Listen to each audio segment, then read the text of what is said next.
സർവകലാശാല വിഷയത്തിൽ സമവായത്തിലെത്താൻ സർക്കാരും ഗവർണറും മുഖ്യമന്ത്രി പിണറായി വിജയനും ഗവർണർ രാജേന്ദ്ര വിശ്വനാഥ് അർലേക്കും തമ്മിൽ കൂടിക്കാഴ്ച നടത്തും. മുഖ്യമന്ത്രിയും ഗവർണറും കേരളത്തിൽ തിരിച്ചെത്തിയ ശേഷമാകും ആ കൂടിക്കാഴ്ച ഉണ്ടാവുക എന്നുകൂടി അറിയുന്നു. ആർ ശ്രീജിത്ത് തിരുവനന്തപുരത്തും ചേരുന്നു കൂടുതൽ വിവരങ്ങളുമായി. ശ്രീജിത്ത്, അപ്പോൾ നേരത്തെ തന്നെ ഇത്തരത്തിലൊരു നീക്കം സർക്കാരിന്റെ ഭാഗത്തുണ്ടാകുന്നു എന്ന സൂചനകൾ ഉണ്ടായിരുന്നു. ഇപ്പോൾ അത് കൃത്യമായി തന്നെ അത് ശരിവെക്കുന്ന രീതിയിലുള്ള കാര്യങ്ങൾ വരുന്നു. ഗവർണറും മുഖ്യമന്ത്രിയും കൂടിക്കാഴ്ച നടന്നു. സർവകലാശാല വിഷയം അത് കാര്യമായി തന്നെ ചർച്ചയാകുമെന്നാണോ മനസ്സിലാക്കേണ്ടത്? എന്താണ് നമുക്ക് ലഭിക്കുന്ന വിവരങ്ങൾ? ശ്രീജിത്ത്.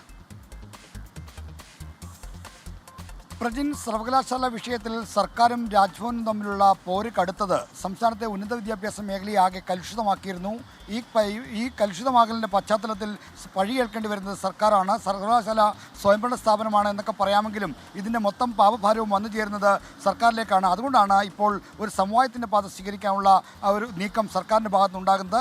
CPIM സംസ്ഥാന സെക്രട്ടറിയിലും സമാനമായ തരത്തിലുള്ള ചർച്ചകൾ നടന്നിരുന്നു. സമവായത്തിൻ്റെ ആദ്യ സൂചനകൾ നൽകിക്കൊണ്ട് ഇന്ന് കേരള സർവകലാശാല ആസ്ഥാനത്തേക്ക് കടന്നു വന്ന താൽക്കാലിക VC ഡോക്ടർ മോഹൻ കുന്നുമ്മലിന് SFI അദ്ദേഹത്തെ തടയാനും മറ്റും ശ്രമിച്ചില്ല.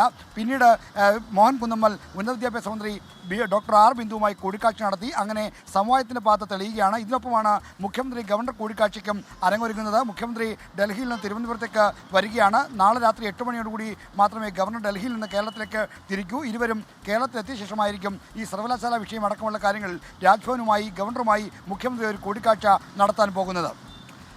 ആർ ശ്രീജിത്താണ് വിശദാംശങ്ങൾ നൽകിയത് തിരുവനന്തപുരത്ത് നിന്നും. അപ്പോൾ ആ രീതിയിൽ സർവകലാശാല വിഷയത്തിൽ ഒരു സമവായം, ഒരു പരിഹാരം ഉണ്ടാകാനുള്ള ശ്രമങ്ങൾ സർക്കാരിന്റെ ഭാഗത്തുനിന്നും ആത്മാർത്ഥമായി ഉണ്ടാകുന്നു. മുഖ്യമന്ത്രിയും ഗവർണറും തമ്മിൽ കൂടിക്കാഴ്ച നടത്തുന്നതോടുകൂടി തന്നെ അതിലൊരു പ്രശ്നപരിഹാരം ഉണ്ടാകും എന്നൊരു പ്രതീക്ഷയാണ് ഇപ്പോൾ സർക്കാരിലുള്ളത്. ആ രീതിയിലുള്ള നടപടികളിലേക്ക് രാഷ്ട്രീയമായൊക്കെ തന്നെ ആ രീതിയിൽ സമീപിച്ചാണ് ഇപ്പോൾ സർക്കാരും മുന്നോട്ട് പോകുന്നത്.